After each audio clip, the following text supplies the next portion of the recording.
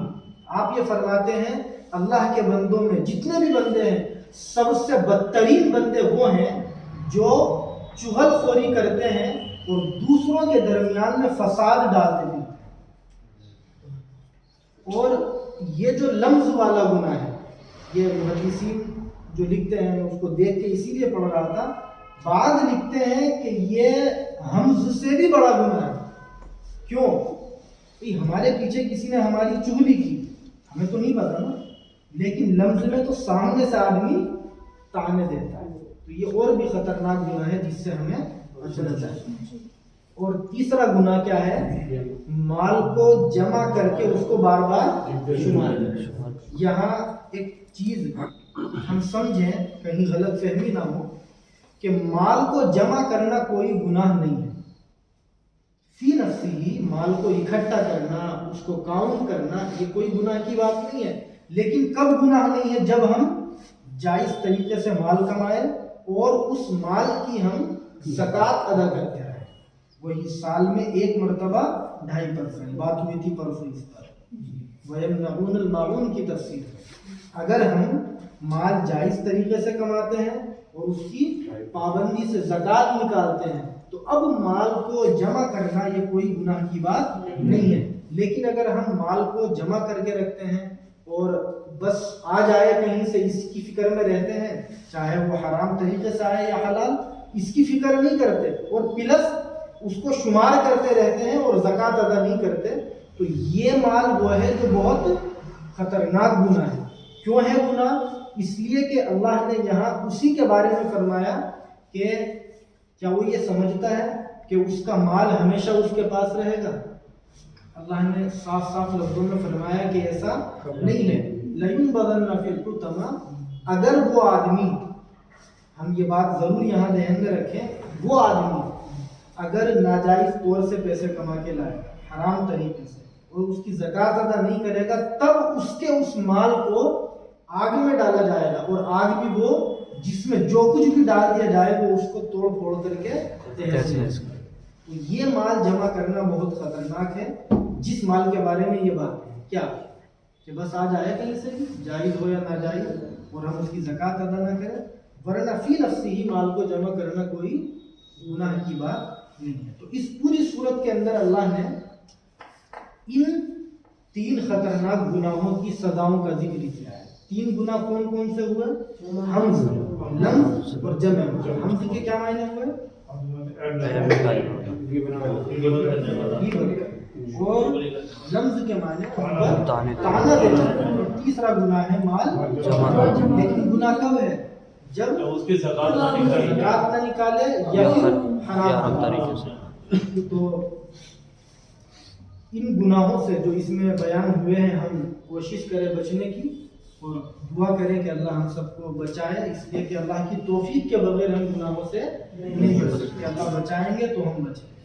تو یہ قرآن کی 2 سورتوں کی آج ہم نے تفسیر کی ہے، سورہ عصر کی اور سورہ ہمزہ کی. اب جب کل سے نمازوں کے اندر ہم ان صورتوں کو پڑھیں یا سنیں تو یہ ساری باتیں اپنے ذہن میں دہرائیں تو انشاءاللہ نمازیں اچھی پڑھی جائیں گی, دل لگے گا نماز میں, ادھر ادھر دماغ نہیں جائے گا. اور دعا کریں کہ اللہ ہم سب کو قرآن سمجھنے کی اور اسے پڑھنے کی اور اس پر عمل کرنے کی اور اسے اخلاص کے ساتھ دوسروں تک پہنچانے کی توفیق نصیب فرمائے. وآخر دعوانا الحمدللہ.